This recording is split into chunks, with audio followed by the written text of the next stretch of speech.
प्राचीन काल में दिति नामक असुर माता और कश्यप ऋषि के गर्भ से दो महाबली पुत्र उत्पन्न हुए, हिरण्यकशिपु और हिरण्याक्ष। दोनों ही असुरों में सबसे बलशाली और पराक्रमी थे। हिरण्यकशिपु तप कर ब्रह्मा जी से वरदान प्राप्त कर चुका था कि उसे न कोई देवता, न असुर, न पशु और न मनुष्य मार सकता है, न ही दिन में, न रात में, न घर के भीतर और न बाहर, न धरती पर और न आकाश में। ये वरदान पाकर उसने देवताओं पर अत्याचार करना प्रारंभ कर दिया। परंतु उसका छोटा भाई हिरण्याक्ष भी शक्ति और पराक्रम में किसी से कम नहीं था।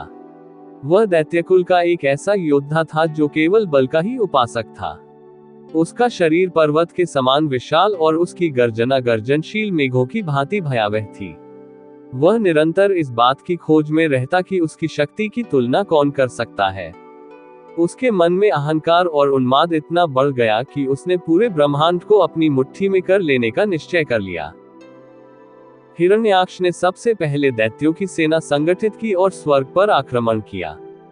इंद्र और अन्य देवता उसका सामना करने के लिए आए, परंतु उसके एक एक प्रहार से वे व्याकुल हो उठे। उसकी गदा का वेग ऐसा था कि बड़े बड़े पर्वत टूट जाते और आकाश कांपने लगता। देवता उसके बल के आगे टिक न सके और अपनी प्राण रक्षा हेतु भाग खड़े हुए। देवताओं की ये दशा देखकर ऋषि मुनि और समस्त प्रजा भयभीत हो गई। अब हिरण्याक्ष के मन में और भी अहंकार भर गया और उसने सोचा कि केवल स्वर्ग जीत लेने से उसकी कीर्ति नहीं फैलेगी। उसे ऐसा कार्य करना होगा जिससे उसकी शक्ति की ख्याति तीनों लोकों में गूंज उठे। हिरण्याक्ष का ध्यान धरती भूमि देवी की ओर गया। उस समय पृथ्वी गर्भोदक सागर, जिसे क्षीर सागर भी कहा जाता है, पर स्थित थी और संतुलित अवस्था में थी।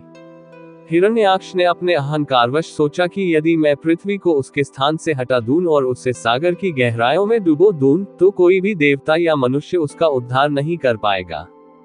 ये कार्य मुझे अमर और अद्वितीय बना देगा।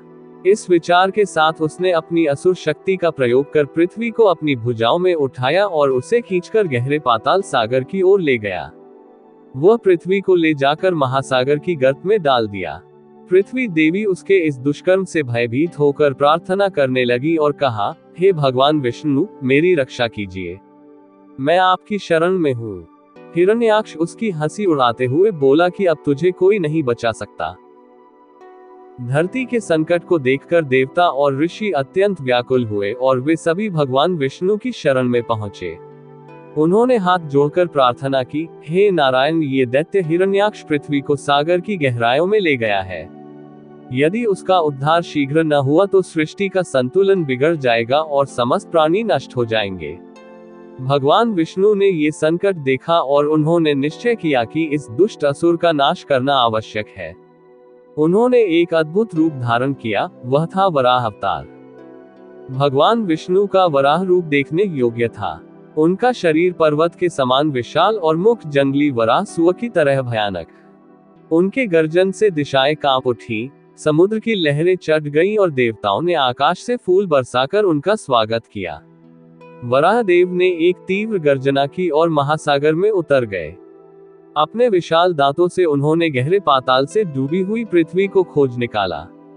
जब वराह देव ने भूमि देवी को अपने दांतों पर उठाया और आकाश की ओर ले जाने लगे, तभी हिरण्याक्ष ने उन्हें देख लिया। हिरण्याक्ष ने क्रोध से कहा, अरे तू कौन है जिसने मेरे अधिकार को चुनौती दी है? क्या तू जानता है कि यह पृथ्वी अब मेरी है? वराह रूपी विष्णु ने गर्जना की और बोले, हे दैत्य, ये पृथ्वी किसी की संपत्ति नहीं, ये तो समस्त प्राणियों का आधार है और मैं उसकी रक्षा करने आया हूँ। तेरा अंत आज निश्चित है। इतना सुनते ही हिरण्याक्ष ने अपनी विशाल गदा से वार किया। वराह देव ने भी अपनी गदा उठाए और दोनों के बीच भयंकर युद्ध प्रारंभ हो गया। उनके प्रहार से समुद्र उफन पड़ा, पृथ्वी कांप उठी और आकाश में बिजली चमकने लगी। हिरण्याक्ष अपनी अपार शक्ति से बार बार प्रहार करता, परंतु वराह देव उसके प्रत्येक वार का उत्तर देते। युद्ध इतना भीषण था कि देवता आकाश से ये दृश्य देख भयभीत हो गए और उन्होंने प्रार्थना शुरू कर दी कि भगवान विष्णु विजय हो। घोर युद्ध के अंत में वराह देव ने अपनी गदा से हिरण्याक्ष को परास्त कर दिया। फिर उन्होंने अपने तीक्ष्ण दांतों से उसे घायल किया और अंततः अपने दिव्य अस्त्र से उसका वध कर दिया। हिरण्याक्ष धरती पर गिर पड़ा और उसका अहंकार चूर चूर हो गया। उसके प्राण पाताल में विलीन हो गए। उसके मरते ही पृथ्वी देवी भयमुक्त हो गई। भगवान वराह ने तब अपने दांतों पर पृथ्वी को धारण कर आकाश में ऊपर उठाया और उसे पुनः उसके स्थान पर स्थापित कर दिया।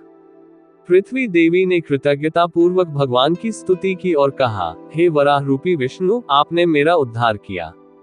यदि आप समय पर न आते तो ये सृष्टि नष्ट हो जाती। देवताओं ने भी हाथ जोड़कर स्तुति की और कहा, आपकी कृपा से ही ब्रह्मांड संतुलित है। हिरण्याक्ष जैसे दुष्ट का अंत केवल आप ही कर सकते थे। इस प्रकार हिरण्याक्ष का वध कर भगवान विष्णु ने न केवल पृथ्वी की रक्षा की, बल्कि धर्म और संतुलन को पुनः स्थापित किया। वराह अवतार का ये दिव्य कार्य सदा स्मरणीय रहा। ये कथा हमें ये सिखाती है कि जब जब अहंकार और अधर्म बढ़ता है और प्रजा संकट में पड़ती है, तब तब भगवान विभिन्न रूप धारण कर धर्म की रक्षा करते हैं। हिरण्याक्ष का बल और उसका अहंकार अंततः उसके विनाश का कारण बना। दूसरी ओर विष्णु का वराह रूप ये दर्शाता है कि भगवान किसी भी रूप में अवतरित होकर अपनी सृष्टि और भक्तों की रक्षा करते हैं।